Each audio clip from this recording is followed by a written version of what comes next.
सरदार पटेल की 150वीं जयंती पर प्रधानमंत्री नरेंद्र मोदी ने आज एकता की शपथ दिलाई।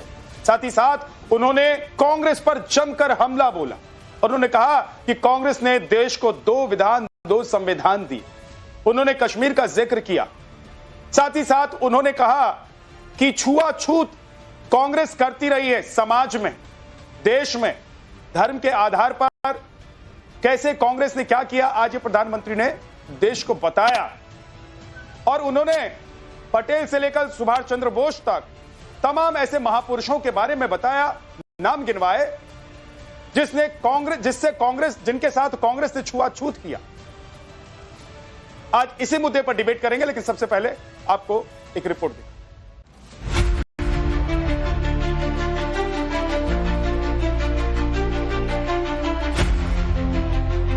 पूरा देश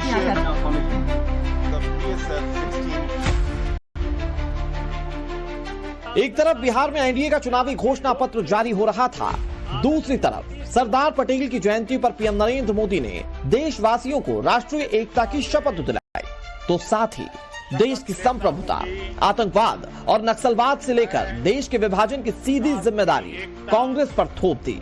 कांग्रेस पर वोट बैंक की राजनीति में राष्ट्रहित को भूलने का आरोप लगाया। इन जो काम अंग्रेज नहीं कर पाए, वो काम कांग्रेस ने कर दिया। कांग्रेस ने मजहबी आधार पर वंदे मातरम के एक हिस्से को ही हटा दिया। यानी कांग्रेस ने समाज को भी बांटा और अंग्रेजों के एजेंडे को भी आगे बढ़ाया। जिस दिन कांग्रेस ने वंदे मातरम को तोड़ने का, काटने का, विभाजित करने का फैसला लिया था, उसी दिन कांग्रेस ने भारत के विभाजन की नींव डाल दी थी। कांग्रेस ने वो पाप नहीं किया होता तो आज भारत की तस्वीर कुछ और होती। पीएम नरेंद्र मोदी ने यह भी कहा कि सरदार पटेल चाहते थे कि पूरा कश्मीर एक हो, जैसा उन्होंने दूसरी रियासतों के लिए किया था, लेकिन नेहरू जी ने उनकी ये इच्छा पूरी नहीं होने दी और कांग्रेस ने कश्मीर को अलग संविधान और अलग झंडा दे दिया। कांग्रेस की गलत नीतियों के चलते पीओके भी पाकिस्तान के अवैध कब्जे में चला गया। पीएम नरेंद्र मोदी ने कांग्रेस पर सिर्फ देश की एकता को कमजोर करने वाली सोच अपनाने का ही आरोप नहीं लगाया, बल्कि यह भी कहा कि कांग्रेस ने अपनी सोच और विचारधारा से अलग हर व्यक्ति, हर संगठन का तिरस्कार किया। बाबा साहेब से लेकर नेताजी सुभाष चंद्र बोस तक के साथ कांग्रेस ने यही किया, जबकि बीजेपी ने इस राजनीतिक छुआछूत के कल्चर को खत्म किया। देश में राजनीतिक छुआछूत को एक कल्चर बना दिया गया था। हम सभी को पता है, कांग्रेस सरकारों में सरदार पटेल और उनकी लेगेसी के साथ क्या क्या हुआ है। इन लोगों ने बाबा साहब आंबेडकर के साथ जीते जी और उनके जाने के बाद भी क्या किया, नेताजी सुभाष चंद्र के साथ क्या किया, डॉक्टर लोहिया और जयप्रकाश नारायण जैसे लोगों के साथ भी कांग्रेस ने यही किया। हमें गर्व है कि हमने देश को बांटने वाली इस राजनीतिक छुआछूत को खत्म किया है। हमने सरदार पटेल की स्टैच्यू ऑफ यूनिटी बनाई। हमने बाबा साहब के पंच तीर्थ बनवाए। दिल्ली में बाबा साहब का घर, उनका महापरिनिर्वाण स्थल कांग्रेस के दौर में उपेक्षा की वजह से दुर्दशा का शिकार था।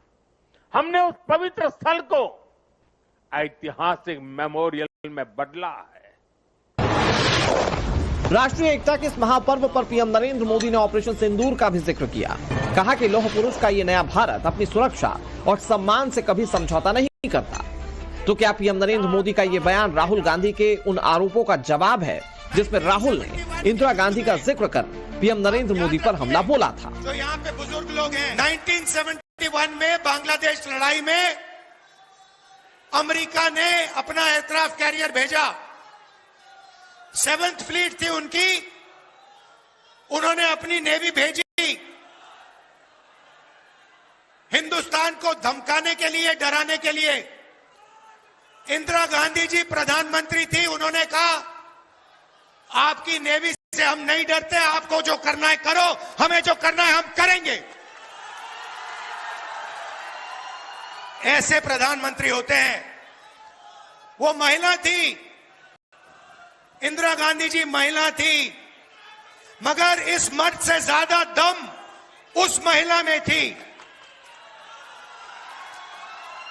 नरेंद्र मोदी जी डरपोक हैं। ऑपरेशन सिंदूर में पूरी दुनिया ने देखा है, आज अगर कोई भारत पर आंख उठाता है तो भारत घर में घुसकर मारता है।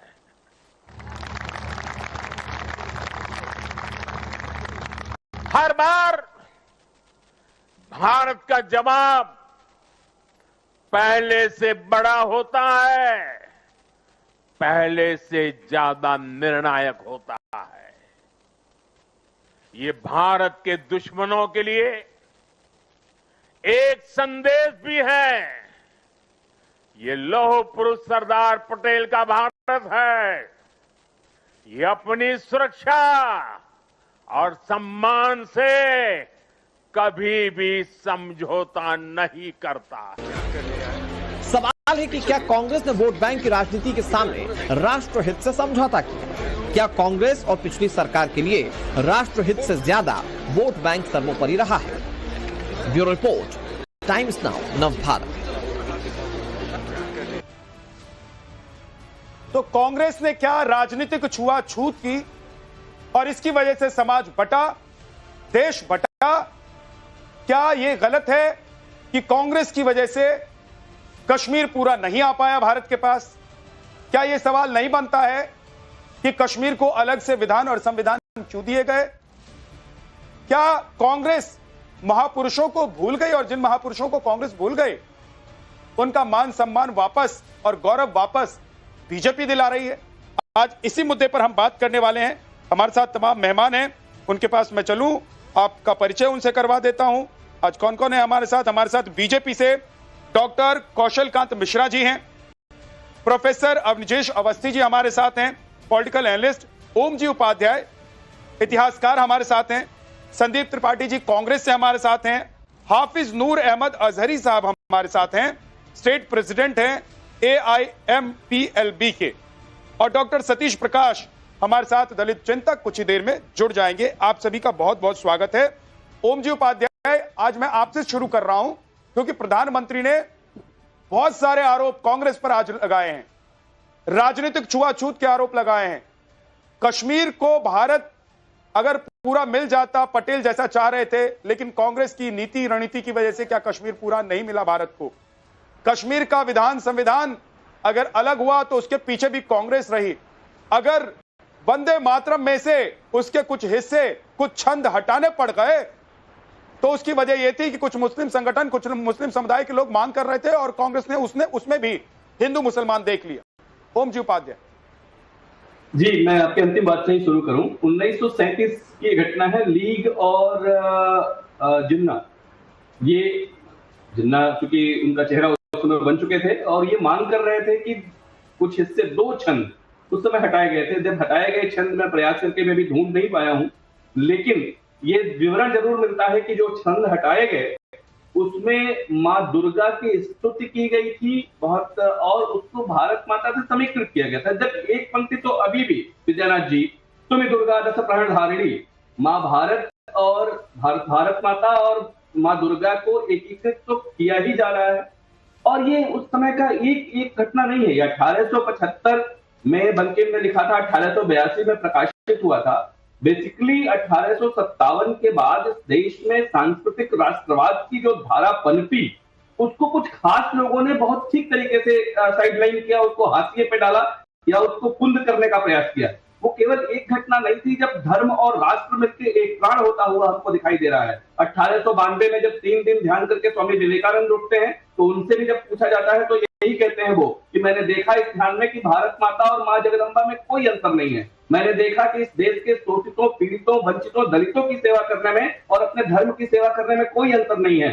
इसीलिए 1893 और 1896 में तिलक शिवाजी महोत्सव और गणेशोत्सव लेके आते हैं। इसीलिए 1909 में जब अलीपुर बम केस के बाद जब एक अपना भाषण देते हैं अरविंद घोष, तो वो कहते हैं कि इस देश में जैसे जैसे सनातन उठेगा वैसे वैसे राष्ट्र उठेगा। ये लगातार प्रक्रिया चल रही है जिसको साइडलाइन किया गया। कुछ खास लोगों ने, एक खास धारा ने इन सारी चीजों को साइडलाइन किया, पूरे सांस्कृतिक राष्ट्रवाद को, जिससे पूरे आजादी के आंदोलन की वैचारिक खाकपानी निकल के आ रही थी, उसको साइडलाइन किया। एक बात। दूसरी बात, आपने जो कहा कि इतिहास के अगर हम तथ्य खंगालेंगे तो ये बात तो सही दिखेगी कि कई जगह बड़ा ड्यूबियस सा, बड़ा अलग तरह का, बहुत विचित्र सा के फैसले दिखते हैं। ये तो सरदार पटेल जैसा लौह पुरुष था कि बहुत सारी चीजों को दरकिनार करते हुए अपने दम पर भी कई बार उन्होंने जो दम दिखाया कि 565 रियासतें इस देश की एक हो सकी। अदरवाइज जो इंडिया इंडिपेंडेंस एक्ट था, जो भारत का जो माउंटबेटन प्लान जिसे हम पहले कहते थे, उसमें तो उनको 3 विकल्प दिए गए थे कि वो या तो भारत में शामिल हो जाएं, या पाकिस्तान में चले जाएं, या स्वतंत्र हो जाएं। लेकिन ये सरदार पटेल के लौह जैसे व्यक्तित्व का, उनके नीतियों का, उनके एकदम स्पष्ट वैचारिकी का प्रतिफल है कि भारत वास्तव में भारत बन सका। और उसने कई बार, लेकिन देखिए, प्रधानमंत्री ने आज, ओमजी उपाध्याय जी, प्रधानमंत्री जी ने आज जो सबसे बड़ा आरोप लगाया है कांग्रेस पर, वो लगाया है छुआछूत का, राजनीतिक छुआछूत का, जिसमें हिंदू, मुसलमान, जात पात सब देखा जा रहा था। इसमें कितनी सच्चाई है सर? नहीं, राजनीतिक छुआछूत से जात पात का मतलब है या वैचारिकी का मतलब है? जितना मैं समझ पा रहा हूं विद्यानाथ जी, शायद ये वैचारिकी का मतलब है, क्योंकि भारत जो देश है वो समावेशन का देश है। हम तो समावेश, आप देखिए ना, भारत का इतिहास समावेशन का इतिहास है। हमारे यहाँ शक आए, हूण आए, यवन आए, कुषाण आए, पहलव आए, पार्थियन आए, तुर्क आए, मंगोल आए। केवल इस्लामिक आक्रांताओं और ब्रिटिशर्स के अलावा जो भी आया वो इस देश की संस्कृति के महाउदर में समा गया, उसमें जल गया, खप गया, खत्म हो गया। तो ये देश समावेशन का देश है। यद्यपि नैरेटिव बहुत सारे गढ़े गए, मनुवाद और क्या क्या, उसके पीछे तो इतने सारे 60-70 साल में हमारे दिमाग दूषित किए गए, औपनिवेशिक सत्ता द्वारा भी और उसके बाद के उनकी मानसिकता के द्वारा भी। तो निश्चित रूप से जो आप कह रहे हैं, ये सच्चाई है कि दूसरी वैचारिकी को प्रवेश नहीं मिले, इसका ध्यान कांग्रेस ने बहुत ठीक से रखा। इसमें कहीं कोई संशय मुझे नहीं दिखाई देता। ठीक है सर, ओके। कौशलकांत जी, भाई सनातन समावेशी है और जो भी आया वो सनातन में मिल गया, फिर बार बार ये कहना कि कांग्रेस ने कश्मीर को पूरा नहीं हिंदुस्तान के पास, भारत के पास आने दिया, यह कहना कि कांग्रेस राजनीतिक छुआछूत करती रही है, कांग्रेस ने देश को बांटा है, कांग्रेस ने देश को तोड़ा है, कांग्रेस ने महापुरुषों को भुला दिया, उनका मान सम्मान और उनके गर्व को पीछे छोड़ दिया, इग्नोर कर दिया उसको, ये क्यों कहते हैं आप लोग? विद्यानाथ जी, पहले तो राष्ट्रीय एकता दिवस और पटेल जी की जयंती पे पूरे देश को, अपने सभी साथियों को जो पैनल में बैठे हैं उन सभी को बहुत बहुत बधाई। और जो आपने सवाल पूछा विद्यानाथ जी, इसमें मतलब अगर किसी देश के प्रथम प्रधानमंत्री जो बने नेहरू जी, बात नेहरू जी की नहीं है, बात देश के प्रथम प्रधानमंत्री की है, जहां से देश की आधारशिला रखी जाती है। अगर उस प्रधानमंत्री की गलती से, वो मेरे भी प्रधानमंत्री उतने ही हैं जितने किसी और के हैं, उनसे अगर कोई गलती हुई है, इतिहास में कुछ भूल हुई है, तो उस पर डिस्कशन करके भविष्य को संवारना मुझे नहीं लगता कि कोई मतलब समस्या का विषय है। देश डेमोक्रेसी है, डेमोक्रेसी में और स्पेशली सनातन धर्म में तो वाद विवाद और बैठ करके चर्चा करके ही आगे भविष्य की परिचर्चा की जाती है, भविष्य का निर्माण किया जाता है।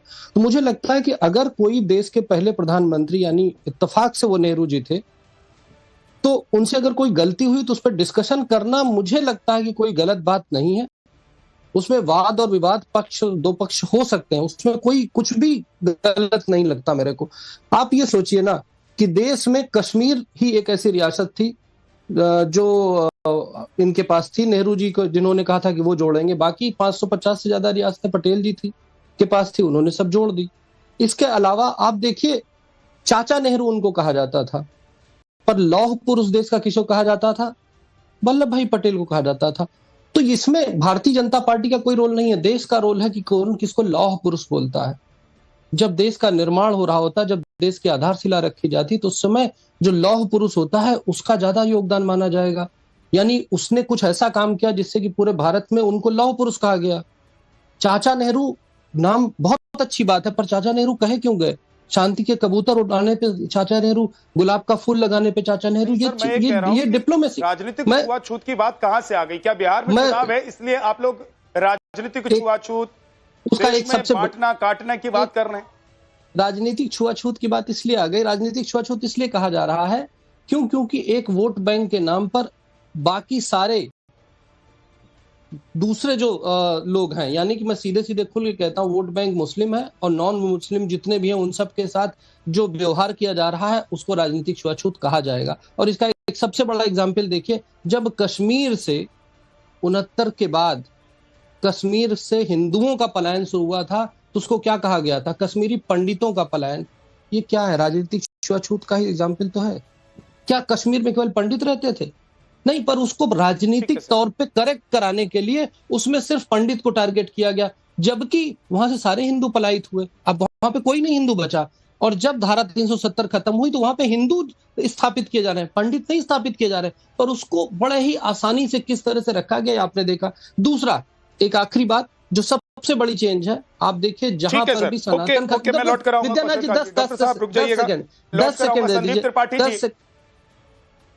10 सेकंड में सिर्फ ये कहना चाह रहा था कि आप देखिए जहां पर भी सनातन खत्म हुआ, जहां पर भी हिंदू धर्म खत्म हुआ, वहां भारत खत्म हुआ। चाहे वो अफगानिस्तान देख लीजिए, चाहे वो पाकिस्तान देख लीजिए, चाहे बांग्लादेश देखिए, वहां पे हिंदू खत्म हुआ, वहां सनातन खत्म हुआ। 2002 में बामियान में बौद्ध की मूर्ति, दुनिया की सबसे बड़ी मूर्ति थी, उसको तोप लगा के उड़ा दिया गया। वहां से हिंदू खत्म हुआ, वहां बौद्ध खत्म हुआ, वहां से भारत हुआ। इसलिए भारत का होना भारतवर्ष के लिए बहुत जरूरी है, क्योंकि वो भारत की आत्मा। आप ये कह रहे हैं कौशलकांत जी, आप ये कह रहे हैं कि कांग्रेस की नीति हिंदू सनातन को खत्म करके भारत को खत्म करने की रही है, एक लाइन में?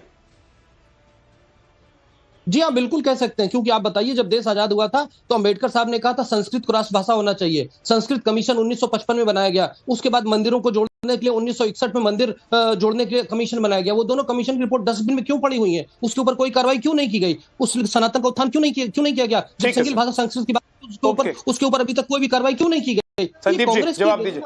आधारशिला तो वहीं तक रखी गई है। ठीक है सर। विद्यानाथ झा जी, आज हमारे लिए दुख का भी दिन है और खुशी का भी दिन है।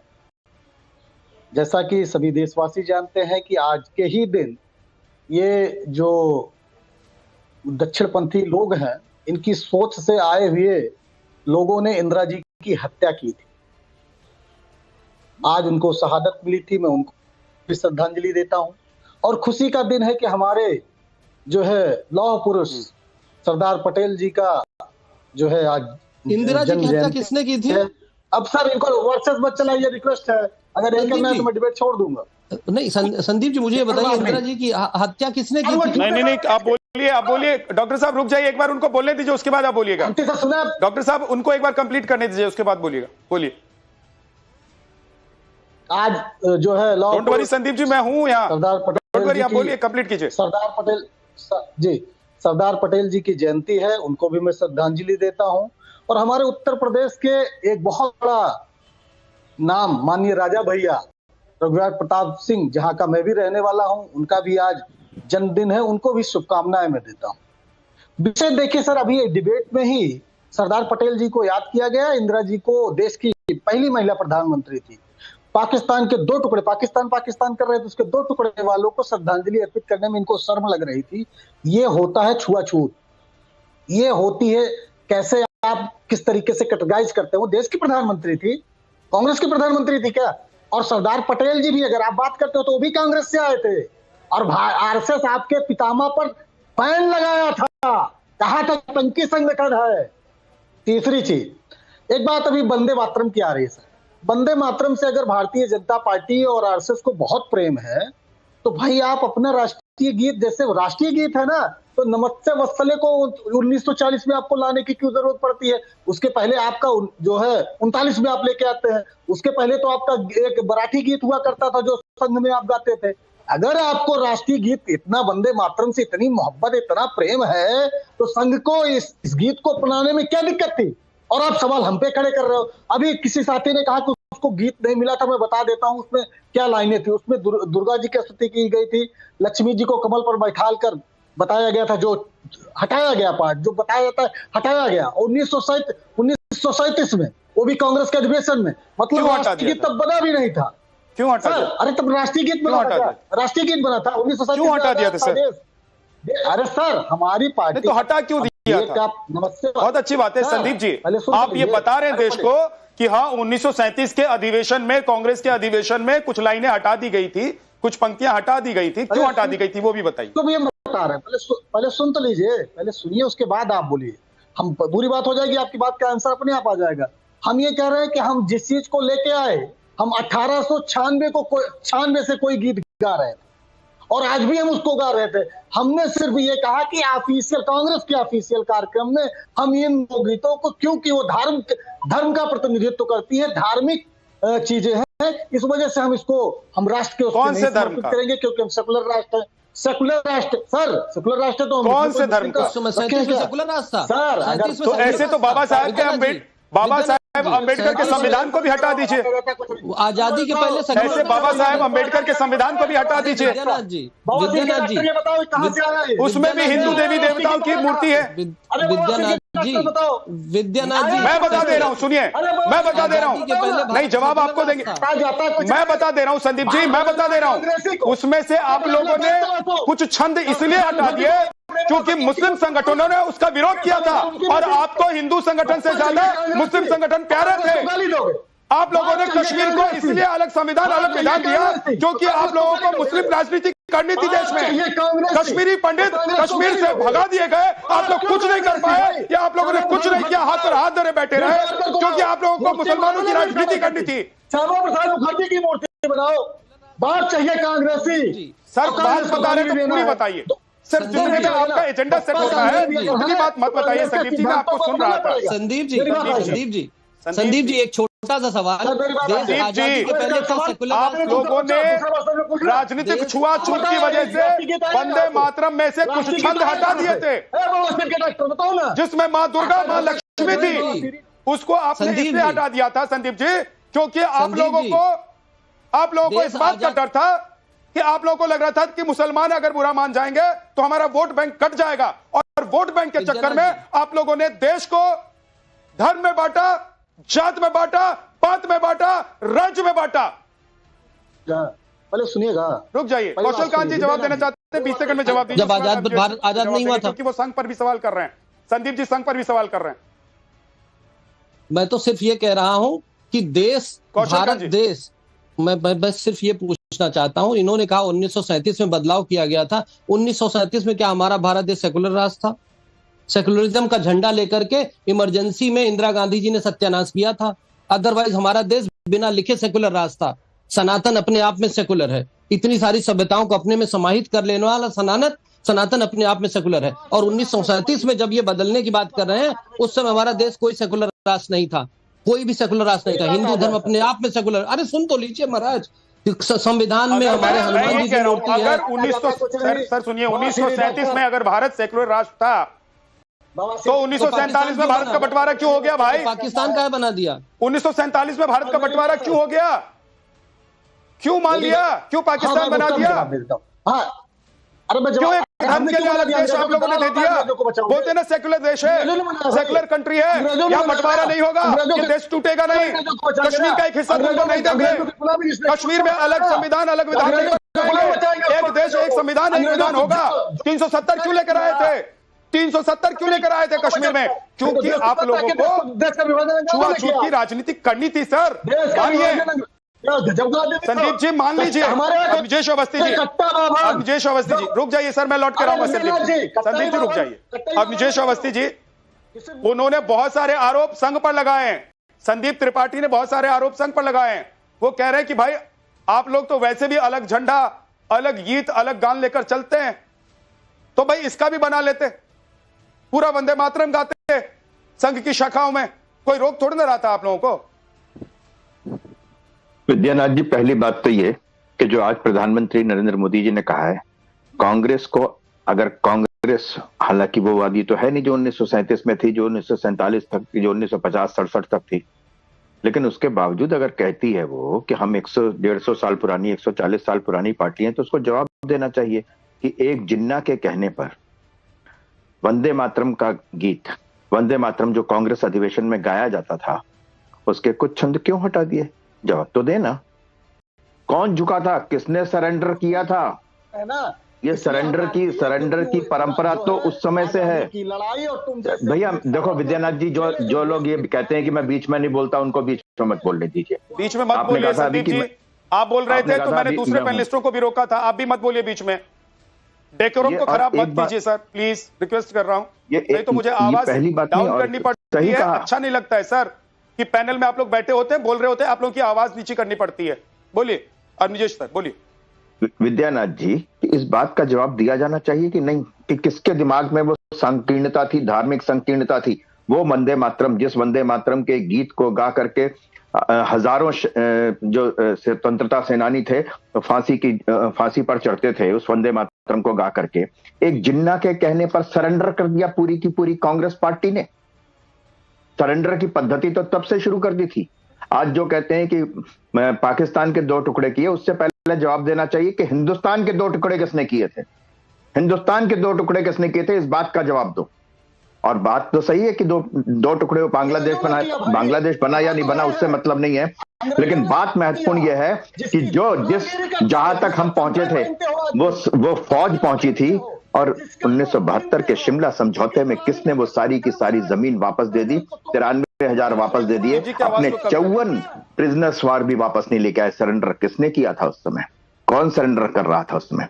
बात जहां तक संघ के गीत की है, हर एक संगठन का, यहां तो हर एक कॉलेज का अपना गीत होता है, कुल गीत होता है, विश्वविद्यालय का गीत है, हर संगठन का अपना एक गीत होता है, लेकिन उसी संघ के कार्यक्रम में, हर संघ के कार्यक्रम में राष्ट्रगान जनगण मन और राष्ट्रगीत वंदे मातरम भी गाया जाता है। कभी गए हो तो इनको मालूम होना, वो तो इन्होंने डीके शिव कुमार से सुन लिया नमस्ते सदा चले, तो डीके शिव कुमार ने कहा कि वो बचपन में शाखा में जाया करते थे और नमस्ते सदा वत्सले उन्होंने याद की थी और वो गाते थे वहां पे, तो इनको नमस्ते सदा वत्सले याद आ गया।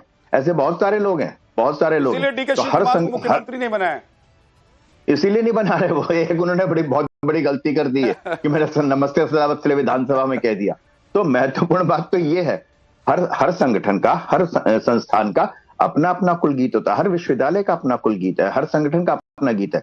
और जहां तक इन्होंने नहीं कहा, मैं आपको बता रहा हूं कि क्या जिनके साथ ये मिलजुल कर बैठ रहे हैं, ये जो राजनीतिक अछूत की बात कही आज प्रधानमंत्री मोदी ने, 1977 तक पहली बार, और उसके बाद 1998, 1999 से, उसके पहले क्या होता था कि इंडियन यूनियन मुस्लिम लीग के साथ तो समझौता करेंगे, वो धर्मनिरपेक्ष पार्टी है, वो धर्मनिरपेक्ष पार्टी, मुस्लिम लीग धर्मनिरपेक्ष पार्टी है। जिसने क्या किया? जिसने इस देश का विभाजन किया, उसके साथ तो कांग्रेस केरल में जाकर के सरकार बनाती है, चुनाव लड़ती है, गठबंधन करती है, पीएफआई और एसडीपी इसके साथ गठबंधन करती है, तमाम मौलवी मौलानाओं के साथ जाकर के उनसे वोट मांगती है कांग्रेस। और अगर कोई व्यक्ति ये कहे कि इस देश की सनातन संस्कृति, इस देश का सांस्कृतिक राष्ट्रवाद इस देश को एक करने के लिए है, तो वो क्या हो जाता है? वो सांप्रदायिक हो जाता है। ये इस देश ने नकार दिया। अब देश ने देख लिया कि ये जो धर्मनिरपेक्षता की जो खोखी बोगी थी ना, वो अब व्यर्थ हो गई है। ठीक है, 20 सेकंड में जवाब दीजिए। संदीप त्रिपाठी, आरोप आप पर है, उसके बाद आप साहब के पास जाऊंगा। बोलिए संदीप जी। नहीं, तीन चीजें सर। देखिए, अभी बात 1937 की हो रही, तो उसमें सरदार पटेल जी भी थे। आएगी आपकी 10 सेकंड की बात आएगी सर। इस डिबेट में समरसता है, छुआछूत नहीं है। बोलिए सर, हमने छुआछूत की बात कर रहे हैं ना। सरदार पटेल जी कांग्रेस में थे, संघ में तो नहीं थे, ना जनसंघ में थे, तो आप समझिए ना। हमारे यहाँ अम्बेडकर जी भी थे। और रही बात अम्बेडकर जी को सर हमारे पार्टी से निकलने के बाद भी राज्यसभा हम ही भेजते थे। उनके पास एक विधायक से राज्यसभा तो नहीं पहुंच जाते थे ना, हम भेजने वाले। अम्बेडकर जी, सरदार पटेल जी, कर्पूरी ठाकुर, मुझे बताइए सर, भगत सिंह, इन सबको आपने छोड़ दिया, बीजेपी ने लपक लिया। बीजेपी ने राष्ट्र के इन गौरवों को, इन महापुरुषों को सम्मान दिया, आपने छोड़ दिया। आपने क्या किया सरदार पटेल के लिए, क्या किया बताइए? सरदार पटेल के लिए आप लोगों ने यह किया कि पूरा देश चाहता था कि सरदार पटेल प्रधानमंत्री बने, लेकिन प्रधानमंत्री जवाहरलाल नेहरू बने। अरे अजीब आदमी, सवाल पूछा ना, आप जवाब लीजिए। पहली बात तो 1950 में उनका देहांत हो गया था, पहली जानकारी दुरुस्त कर लीजिएगा। और देश में आम चुनाव हुए 1952 में, पहली चीज इसको दुरुस्त करिएगा। दूसरी चीज, मतलब अगर कांग्रेस के अंदर, चुनाव की बात नहीं कर रहा हूं, आम चुनाव की बात नहीं कर रहा हूं, देश भर के कांग्रेस, सर कमाल की बात कर रहे हैं आप, कैसी बात कर रहे हैं? फिर मैं कहूंगा कि आप सेलेक्टिव हो जा रहे हैं संदीप जी।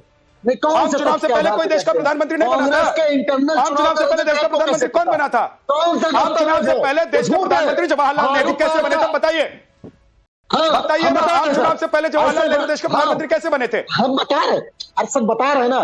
देश में पहली बार जब 1935 के बाद चुनाव होते हैं, 1937 तक जो चलते हैं, उसमें 200 से 300 रैलियों को करने वाले पंडित जवाहरलाल नेहरू, और पटेल जी करते हैं 50 से 60 रैलियां, वो भी सिर्फ महाराष्ट्र और गुजरात के क्षेत्र में। पंडित जवाहरलाल नेहरू पूरे देश में। उसके बाद जो संविधान सभा के सदस्य कार्यक्रम भी आप ही लोग लगाते होंगे कि नेहरू जी से ज्यादा रैली करवानी है, पटेल से कम रैली करवानी है। पटेल बहुत क्लियर थे भारत को लेकर, पटेल भारत को एकजुट करने को लेकर बहुत क्लियर थे, पटेल आजादी को लेकर बहुत क्लियर थे, पटेल विभाजन को लेकर बहुत क्लियर थे। आप लोगों को पता था कि पटेल आएंगे तो तुष्टिकरण नहीं हो पाएगी, विभाजन नहीं हो पाएगा, हमारी पार्टी के नेता कश्मीर पूरा नहीं हो पाएगा। तो आपकी पार्टी के नेता थे तो क्यों आपने छोड़ दिया? क्यों 50-60 रैली करवाई? क्यों 50-60 रैली करवाई आपने? आपने प्रधानमंत्री नहीं बनने दिया था सरदार पटेल को, जबकि पूरे देश में कांग्रेस, पूरे देश के कांग्रेसी चाहते थे कि सरदार पटेल पूरे देश में सरदार पटेल को कांग्रेस बनाने के लिए अपना मत भेजा, लेकिन आप लोगों ने जवाहरलाल नेहरू को प्रधानमंत्री बनाया, क्योंकि आपको पता था कि सरदार पटेल को लेकर आप लोगों को पता था कि उनकी नीति, उनकी रणनीति देश को एकजुट करने की है, और ये पाकिस्तान और ये जो राजनीतिक छुआछूत है ये वो नहीं होने देंगे। लेकिन आप लोगों को वोट बैंक की चिंता थी। मान लीजिए संदीप जी, आप रुक जाइए, आप इस भाई एक सेकंड, अलीगढ़ मुस्लिम यूनिवर्सिटी का अपना तराना है, हाफिज नूर साहब, और प्रधानमंत्री, इस देश के पूर्व प्रधानमंत्री मनमोहन सिंह कह चुके हैं कि इस देश की संपदा पर भाई अल्पसंख्यकों का अधिकार होगा। तो ये पार्टी तो शुरू से लेकर अभी तक, राहुल गांधी तक राजनीतिक छुआछूत करती हुई दिखाई देती है। तो आरोप लगा रहे हैं या बोल रहे हैं तो क्या गलत कर रहे हैं? हाफिज नूर साहब। देखिए विद्याना झा जी, सरदार पटेल की साहब की आज जयंती है, वो देश की अमानत है और देश की धरोहर है, और कोई देश की धरोहर किसी एक व्यक्ति की, किसी एक पार्टी की, किसी एक धर्म की जागीर नहीं होती है। मैं मुबारकबाद पेश करता हूं तो पूरे देशवासियों को। दूसरी बात यह है कि एक नारे को जिस तरह से सियासी नारा बना करके और एक मुसलमानों के खिलाफ एक हथियार बना करके पेश किया जा रहा है एक नज्म को, तो मैं समझता हूं कि ये देश की गंगा जमनी तहजीब, जिसको भारतीय जनता पार्टी ने मिटा के रख दिया है, मालूम ही नहीं है कि गंगा कौन है, जमुना कौन है। तो ऐसी सूरत में ये लोग जो हरकतें कर रहे हैं, जो तरीकेकार अपनाए हुए हैं, वो किसी से छिपे हुए नहीं है। दूसरी बात, आपने अभी बात की अलीगढ़ की, अलीगढ़ में ऐसा कहा मनमोहन सिंह ने।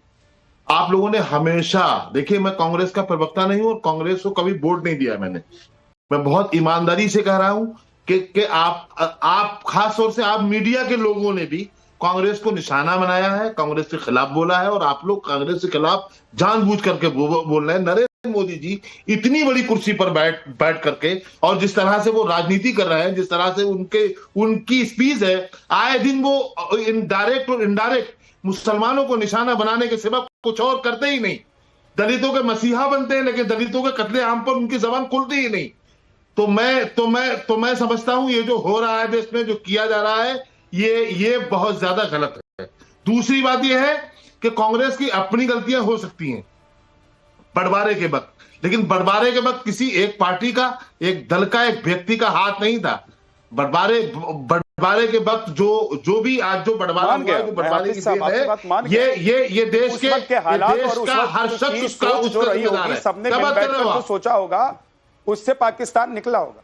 हाफिज साहब, मैं बीच में आपको टोक रहा हूं, लेकिन ये बताइए कि कश्मीर में 370 लाना और पूर्व प्रधानमंत्री मनमोहन सिंह का यह कहना कि अल्पसंख्यकों का पहला अधिकार भारत की संपदा पर है, यह तुष्टीकरण नहीं है? या गंगा जमुनी तहजीब आप लोगों की अभी तक बची रहती है? जब बात 370 हटा के जैसे क्या वहां की उपलब्धियां हैं आज तक आप लोगों ने बताई नहीं? 370 हटाने के बाद जो वहां उपलब्धियां मिली है, बताओ ना आपने नोटबंदी 2 बार की है, क्या फायदा हुआ देश को? देश को पता है, आप नहीं देखते। बताओ ना क्या पता है देश को? कुछ नहीं पता देश को, चूना लगा रहे हैं ये लोग। ये जो भारतीय जनता पार्टी है, ये सत्ता में बैठी है, 11 साल से सत्ता में है, लेकिन इसके बावजूद बेचारा बन करके पेश आ रही है। क्या है पता है हमें? आप लोग कहने की हिम्मत जिस दिन कर लेंगे ना, उस दिन सारी बातें खत्म हो सवाल उठाया, उसका जवाब कौशल कांत जी और अवनिजेश जी दोनों देना चाहते हैं 20 सेकंड में। सर पहले कौशल कांत जी बोल लीजिए, उसके बाद अवनिजेश जी। पहले तो मैं संदीप जी का जवाब देता हूं। जी के पास मैं नहीं जा पाया हूं, बहुत देर से वो इंतजार कर रहे हैं। विद्यानाथ जी, सिर्फ एक छोटा सा कि नेहरू जी देश के पहले प्रधानमंत्री थे, पर अनफॉर्चुनेटली वो अंग्रेजों के आखिरी वायसराय थे देश के लिए, इसीलिए उन्होंने देश के साथ ऐसा सौतेला व्यवहार किया। ये तो उनको जवाब रहा। और जो हमारे मुस्लिम भाई बोल रहे हैं, सर सुन तो लीजिए, आप अपने बारे में बोल लीजिएगा। आपने ये कहा भारतीय जनता पार्टी जब से सत्ता में आई है, जब लाभार्थी हुए हैं, लाभार्थी का बेनिफिट 43% मुस्लिम्स को जाता है। एक पॉलिसी हर नागरिक के लिए बनाई गई है, उसमें हिंदू मुसलमान करके नहीं देखा। जब सड़क पे चलते हैं नल से जल, अरे सुनिए ना मेरी बात, अरे सुनो ना मेरी बात भाई, होता तो कहीं नहीं होता मुसलमान। सुन लो मेरे भाई, के सामने मजबूर हो आप। अरे सुनिए, संविधान के सामने जो बाबा साहब डॉक्टर भीमराव अंबेडकर ने जो देश को संविधान दिया है, उस अरे वल्लभ भाई पटेल जी ने, वल्लभ भाई पटेल जी ने, अरे आप हमें नजरअंदाज कर ही नहीं सकते। विद्यानाथ जी, इस तरीके से इसमें भी हमको हटा देते। हम नजरअंदाज करना नहीं चाहते, हम देश के नागरिक को नजरअंदाज शुरू से विद्यानाथ जी, डिबेट का वक्त जाया होता है, फायदा कुछ नहीं होता है। सर ना आपकी बात समझ में आती है ना किसी सुन तो लीजिए आजाद साहब, जल्दी से 10 सेकंड में जल्दी से कौशल कांत जी जल्दी से। हाँ, वल्लभ भाई हाफिज हजारी जी का ऑडियो डाउन कर दीजिए, कौशल कांत जी कंप्लीट कीजिए सर जल्दी से, अब वक्त नहीं है ज्यादा, सतीश जी के पास गया ही नहीं हूँ। वल्लभ भाई पटेल का भाषण था कलकत्ता में 1951 में। उन्होंने ये कहा था कि मुझे ये नहीं समझ में आ रहा कि एक रात में देश के मुसलमानों का मन कैसे बदल गया, पर मैं उनसे अनुरोध करता हूं कि वो भारत में समाहित होकर इस संविधान का सम्मान करें, क्योंकि ऐसा पॉसिबल नहीं है। जो मुसलमान एक दिन पहले पाकिस्तान के लिए वोट करता है, उसका दिल अगले दिन कैसे बदल जाएगा? क्योंकि 80% से ज्यादा मुसलमान जिन्होंने पाकिस्तान की अवधारणा को वोट दिया था, वो नहीं गया देश से, केवल 20% मुसलमान गया था। 80% वही है और वही लोग देश के खिलाफ आज भी हैं। ओके सर, ठीक है सर, ओके। सतीश प्रकाश जी, माफी चाहता हूं, पहले तो बहुत लेट से आपके पास आ रहा हूं, लेकिन सर ये छुआछूत की बीमारी क्या कांग्रेस लेकर आई देश में, राजनीतिक छुआछूत की बीमारी, या कांग्रेस के बाद भी तमाम सियासी दलों ने अपने हिसाब से इस छुआछूत को जारी रखा और अभी तक चल रहा है? जिसका जो वोट बैंक है उसको ज्यादा छूते हैं और लगता है कि जो वोट बैंक नहीं है उसको इग्नोर करते हैं, दूर रखते हैं। नहीं, देखिए, भारतीय राजनीति का बड़ा दुर्भाग्य पहलू है ये, जिस देश का प्रधानमंत्री देश के सामने अपनी जाति बताता हो, अपने आप को पिछड़ा बताता हो, जिस देश का प्रधानमंत्री अपनी कैबिनेट के मंत्रियों की जाति बताता हो, ऐसे में जातिवाद खत्म होगा या जातिवाद बढ़ेगा, ये एक सवाल हो सकता है। नरेंद्र मोदी जी आज पटेल साहब की बात को जिस तरह से डिफाइन कर रहे हैं, मेरे समझ से ये ऐसा मौका